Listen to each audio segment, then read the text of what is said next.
We are at Fiamme's restaurant in Thousand Oaks and at an event sponsored by the Infinite Success Network.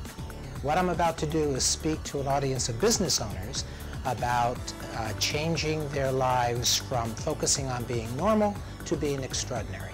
Extraordinary presence, the danger of doing normal in abnormal times. I came tonight to listen to Stephen's speech. I'm a director of sales with Applied Merchant Systems, and I'm actually one of the active members here with the Infinite Success Network. And it was introduced to him through the nobsbiz.com. Never had the opportunity to hear him speak in front of a group. I'm the president and founder of Team Automation. We're a business consultancy firm specializing in CRM, which is customer relationship management systems. When I listened to Stephen, I thought of an example in my own business that I needed to get outside that box and take care of something that I've kind of walked away from, moved away from. And Stephen helped me get back in line, get out of the box and do something about it. If they learned that they could embrace the risk at the same time they're afraid of the risk, they would have a big piece of what's happening tonight.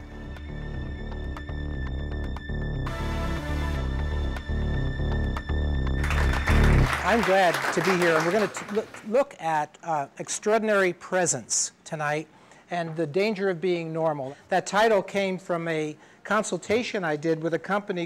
It was a $42 million company when I started working with them. Now it's a $200 million company. We started meeting for about 1.5 years with the entire executive team. We have 8 people on the executive team sitting around a table, and we'd say, okay, Mr. COO, what do you think about what Mr. CFO just said? He said, well, I don't know. I mean, I think it was fine. Stephen, and I said, you're full of shit. Pardon my French. And one day I was in the men's room at a break, and one of the vice president of advanced sales, he was a good guy, is a good guy, and he's standing there, and we're talking, and as men do in the urinals, and he says, well, Stephen, you don't understand. And he started telling me what I didn't understand. Now, I had made a deal with them, and my deal was this. I said, look, everything goes in this. I am not going to keep any secrets. Do we all agree? Yes, they all agreed. So then we go back to the meeting. And I say, why don't you tell everybody what you were saying about the COO? And his face turned red. He started to cry. He's a really, really decent human being. Tears coming down his face. And he looks at the CEO. He says, you've been like a father to me. He said, but I have some strong feelings. And Stephen has pulled my mask off. And I guess I have to say them. And just like a kid in school, man, he stumbled out with those feelings. He was halting, he was self-conscious, but he said them. Everybody around the table was leaning forward because he was right on the money. See, that was one of their breakthroughs that went from let's do normal to let's do abnormal.